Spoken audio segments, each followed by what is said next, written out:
ఈరోజు విశ్వ హిందూ పరిషత్ బజరంగ దళ ఆధ్వర్యంలో దేశవ్యాప్తంగా ఈ యొక్క వీర హనుమాన్ విజయాత్ర ఈ విజయాత్ర శోభయాత్రగా కూడా చేసుకుంటూ దేశమంతా ఈరోజు నిర్వహించడం జరుగుతుంది. అందులో భాగంగా గుత్తికాడ పట్టణం నుండి శ్రీ కసాబ్ నెట్టిగంట ఆంజనేయ స్వామి దేవాలయం వరకు సుమారు 6-7 కిలోమీటర్ల పరిధిలోన ఈ యొక్క ర్యాలీ నిర్వహించడం జరుగుతుంది.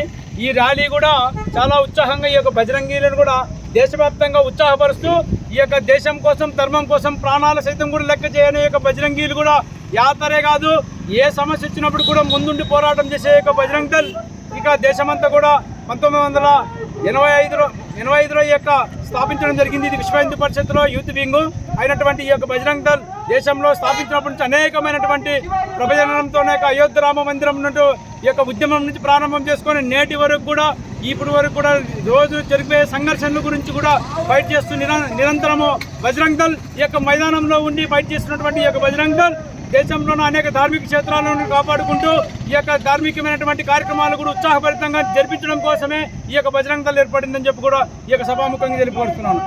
అలాగే ఈ యాత్ర కూడా ముఖ్య ఉద్దేశం ఏమంటే హిందువుల్లో ఐక్యతను తీసుకురావడము, హిందువుల్లో జాగృతం చేయడము, హిందూ ధర్మం పట్ల నిష్ఠగా నిలబడి ప్రతి ఒక్క కార్యకర్తకు కూడా దిశానిర్దేశం చేస్తున్నటువంటి ఈ యొక్క బజరంగ్ దళ్ దేశమంతా కూడా మన యొక్క కార్యక్రమాలు ముందుగా తీసుకెళ్తుంది. కాబట్టి అందులో భాగంగానే యువకులకు ఈ యొక్క కార్యక్రమ స్వరూపం తీసుకెళ్లడమే ఈ యొక్క బజరంగ దళ లక్ష్యంగా చేరుకుంటుంది. జై శ్రీరామ్.